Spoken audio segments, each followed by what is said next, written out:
কোন অবসর থেকে চট্টগ্রাম বিশ্ববিদ্যালয়ে 10 জনকে জীবন দিতে হয়েছে, ইসলামী বিশ্ববিদ্যালয়ে 5 জনকে জীবন দিতে হয়েছে, বাংলাদেশ কৃষি বিশ্ববিদ্যালয়ে 5 জনকে জীবন দিতে হয়েছে। এইভাবে এক বছরে ঝিনাইদহে 15 জন ভাইকে আমাদের জীবন দিতে হয়েছে 2015 সালে। এইভাবে একে একে সাতক্ষীরা থেকে শুরু করে ঝিনাইদহ, ঢাকা, চট্টগ্রাম, রাজশাহী, রংপুর, দেশের প্রতিটি প্রান্তরে প্রায় সকল বিশ্ববিদ্যালয়ে আমাদের 234 ভাই 2 জন ভাই জীবন দিয়েছেন। শুধু আওয়ামী লীগের এই 15 বছরের আমলে আমাদের নামে 20,000-এর অধিক মামলা হয়েছে। শুধু মামলা হয়ে ক্ষান্ত হয় নাই, বাড়ি থেকে উঠিয়ে এনে আমাদের ভাইদেরকে রাতভর থানায় ঝুলিয়ে পিটিয়েছে। নৌকুল থেকে আঙুলগুলো থেকে নৌকুলকে উঠিয়ে ফেলা হয়েছে। ইসলামী ছাত্র শিবিরের সাবেক কেন্দ্রীয় সভাপতি দেওয়ার ভাইকে 52 দিনের রিমান্ড দেওয়া হয়েছিল এবং আমাদের কর্মীদের থানায় রিমান্ডে থাকা অবস্থায় পায়ের মধ্যে বন্দুক ঠেকিয়ে গুলি করা হয়েছে। পরবর্তী সেই পাগুলো কেটে ফেলতে হয়েছে। আপনারা লাস্ট কয়েকদিন আগে সত্য সম্মেলন আমাদের হয়েছে দেখবেন ডিসেম্বর মাসে, সেখানে যে সমস্ত ভাইরা এসেছিলেন আমন্ত্রিত দেখবেন আমাদের অসংখ্য ভাইরা হুইল চেয়ার নিয়ে এসেছে, কারণ তারা হাঁটতে পারে না, পাগুলো ঠিক নাই, পাগুলো গুলি করার ফলে আমাদের কেটে ফেলতে হচ্ছে বাধ্য হয়। ইসলামী ছাত্র শিবিরের সহস্রাধিক ভাই রয়েছে, তারা পঙ্গুত্ব বরণ করার অবস্থা আছে। মামলা হামলার কারণে ক্লাস করতে পারে নাই, পরীক্ষা দিতে পারে নাই, ড্রপ আউট হয়েছে। এই সংখ্যাটা 1000-এর কম নয়, আরো বেশি।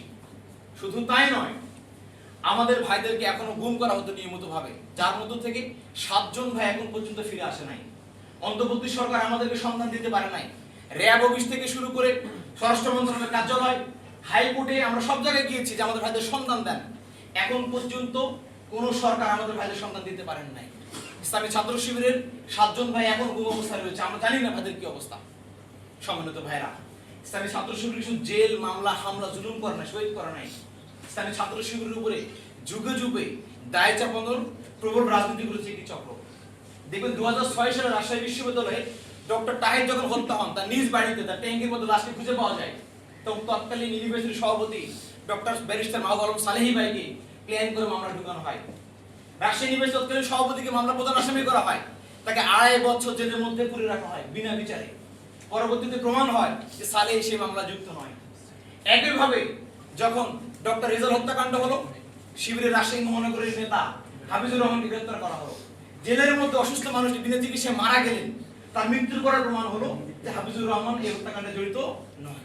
আপনি এখনো দেখবেন কুয়েটে কোনো ঘটনা ঘটলে, ঢাকা পলিটেকনিকে ঘটনা ঘটলে, সরহদি কলেজে কোনো ঘটনা ঘটলে পরিকল্পিতভাবে সেই মহলটায় যারা আগে আমাদের উপর দায় দিয়ে দিত, সেই মহলটা এখনো দায় দিয়ে দেয় ইসলামী ছাত্র শিবির ঘটনাটি ঘটেছে।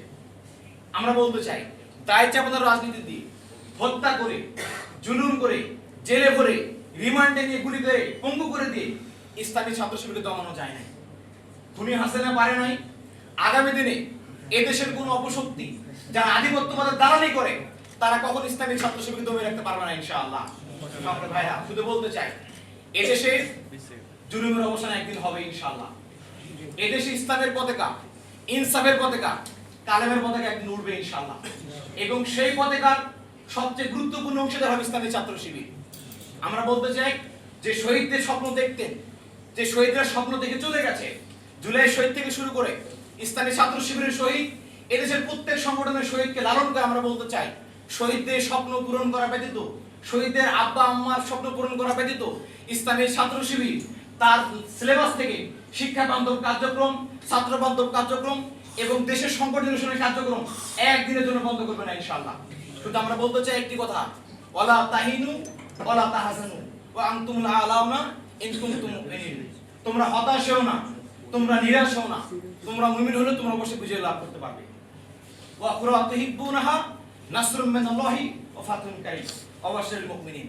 আগামী দিনে ন্যায় এবং ইনসাফের সমাজ তৈরি যে রাস্তা আমাদের শহীদরা তৈরি করে দিয়েছেন, সেই শহীদদের রক্ত আমাদেরকে প্রাণ শক্তি যোগায়, আমাদের সাহস যোগায়, আমাদের প্রেরণা যোগায়।